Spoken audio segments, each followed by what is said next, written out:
नमस्कार दोस्तों, आप देखना चालू कर चुके हैं राजनांदगांव टाइम्स। पीएम आवास योजना पर हुई कार्यशाला।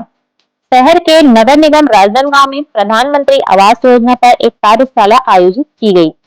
कार्यशाला में प्रधानमंत्री आवास योजना फेज 2 निर्धन तबके के लोगों को जिनके पास अपनी छत नहीं है या यूं कहा जाए भारत में कहीं भी आवेदक का पक्का मकान ना हो, ऐसे लोगों को प्रधानमंत्री आवास योजना के तहत मकान दिया जाना है। नगर निगम में आयोजित कार्यशाला में जानकारी दी है कि पहले चरण में मकान बनाने की शासकीय राशि में वृद्धि की गई है। इसके अलावा प्रधानमंत्री आवास योजना के तहत वर्ग फुट में भी इजाफा किया गया। आपको बता दें कि नगर निगम राजनांदगांव में प्रधानमंत्री आवास योजना का लाभ लेने के लिए हजारों आवेदन पेंडिंग है। उस पर भी गौर करके नगर निगम के अधिकारी कर्मचारियों को वार्ड में भेजकर निराकरण करने की बात नेताओं ने की है। आइए देखते हैं खबरों में क्या है खास। बने रहिए हमारे साथ और जिले से जुड़ी सभी खबरों के लिए हमारा चैनल लाइक और सब्सक्राइब कीजिए और हमारे इंस्टाग्राम पेज को जरूर फॉलो करें। संवाददाता विश्वनाथ देवांगन के साथ कैमरामैन और एंकर आरती राव। नमस्कार।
आवास से संबंधित जानकारी नगर निगम में दी गई है। क्या है पूरा प्रारूप इसका? देश के यशस्वी प्रधानमंत्री आदरणीय नरेंद्र मोदी जी जब से प्रधानमंत्री बने हैं तब से भारत देश में रहने वाले गरीबों की चिंता कर रहे हैं, उनके रहने के लिए छांव की चिंता कर रहे हैं, बेघर लोगों को घर देने के लिए प्रयास कर रहे हैं। इसी दिशा में प्रधानमंत्री आवास योजना पार्ट 2 का कल पूरे देश में लॉन्चिंग हुआ है 14 नवंबर के शुभ अवसर पर। और आज जो है छत्तीसगढ़ के माननीय नगरीय प्रशासन मंत्री और उप मुख्यमंत्री अरुण साव जी के द्वारा पूरे छत्तीसगढ़ की जनता के लिए योजना लॉन्च की जा रही है, जिसमें आज नगर निगम में कार्यक्रम होना है। मैं आपको बताना चाहूँगा कि पूर्व में जब प्रधानमंत्री आवास बनता था उस समय कट आउट डेट जो आवेदन का रहता था कि स्थायी निवासी 31 अगस्त 2015 का निवासी होना चाहिए, उसको मिलेगा। उसको शिथिल करते हुए इस बार 31 अगस्त 2024 को जो लोग जहां पर निवास कर रहे हैं और पूर्व में शासन की किसी योजना से प्रधान आवास योजना का लाभ नहीं ले, ऐसे लोग अपने खुद की जमीन पर आवेदन करते हैं तो उनको 2.5 लाख रुपए राज्य सरकार और केंद्र सरकार मिला के 2.5 लाख रुपए तक की सब्सिडी मिलेगी। यदि उनके पास जमीन नहीं है और जो AHP योजना के अंतर्गत प्रधानमंत्री आवास का निर्माण किया गया है तो उनको भी जो है सब्सिडी दे करके आवास उपलब्ध कराया जाएगा। कोई बड़ा मकान बनाना चाहता है और बैंक फाइनेंस करके जो हाउसिंग लोन फाइनेंस के माध्यम से बनाना चाहते हैं तो उनको ब्याज दर में छूट दे करके कुल मिला के ये बोल सकते हैं कि प्रधानमंत्री जी चाहते हैं कि हर व्यक्ति का अपना खुद का आशियाना होना चाहिए, अपना घर होना चाहिए। आज पार्ट 2 का शुभारंभ राजनांदगांव में भी होने जा रहा है। आपके माध्यम से मेरी अपील है, जिन लोगों ने अभी तक आवास योजना का लाभ नहीं लिया है वो सब नगर निगम में आ करके अपना आवेदन जमा करें और किसी भी प्रकार की इसमें उनको सहयोग नहीं मिलती है या उनके आवेदन में आगे पीछे होता है तो अपने वार्ड पार्षद से भी संपर्क करके अपने आवेदन को दुरुस्त करवा सकते हैं। कई आवेदन पेंडिंग थे, उस पर कई मामले आप कर भी आए हैं कि यहाँ पर मकान में देरी हो रही है या राशि आने में दिक्कत हो रही है, उस पर आपने निराकरण की बात कही थी। जितने कार्य प्रारंभ हैं पूर्व में जो स्वीकृत हुए हैं उन कामों को पूरा करवाया जा रहा है। उसके बाद में भी यदि ऐसा लगता है कि किसी को राशि मिलने में असुविधा हो रही है तो वो मुझसे आके या नगर निगम आयुक्त महोदय से आके संपर्क कर सकते हैं। उनको किसी भी प्रकार की असुविधा ना हो, ये नगर निगम प्रशासन और हम लोग मिलकर के चिंता करेंगे। आपका नाम? किशुन यदु, नगर निगम नेता प्रतिपक्ष राजनांदगांव। नगर निगम में आवास मेला लगा है, क्या है उसका प्रारूप? प्रधानमंत्री आवास का दूसरा फेज, हम बोलचाल की भाषा में दूसरा फेज बोल सकते हैं, आज उसका शुरुआत हो रहा है।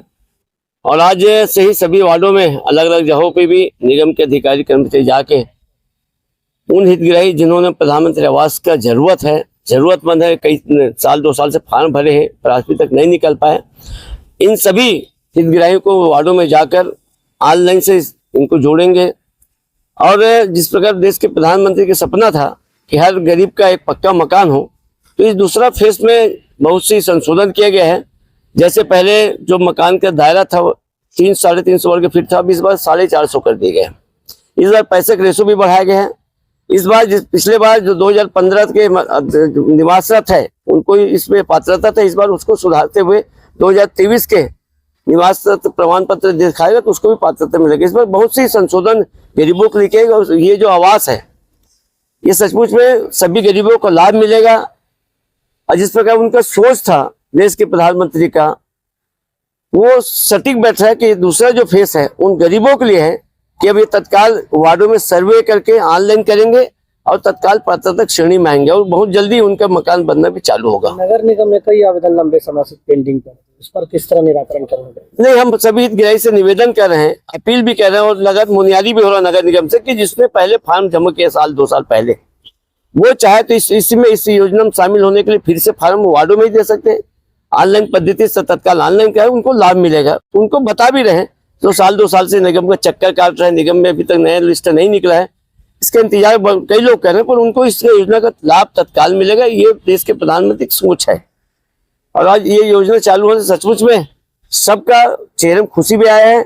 और आज हम नगर निगम के कई वार्डों में भी जाएंगे कि जिस प्रकार बुनियादी भी होगा, लोगों को जानकारी भी देंगे और जिस प्रकार इसमें पात्रता कुछ मापदंड है उसको भी फुलफिल करते हुए, कहीं कम ज्यादा उसको भी पूरा करते हुए इस योजना को लाभ गरीबों तक पहुंचाएंगे। आपका नाम? शिव वर्मा, पूर्व निगम अध्यक्ष, राजनांदगांव।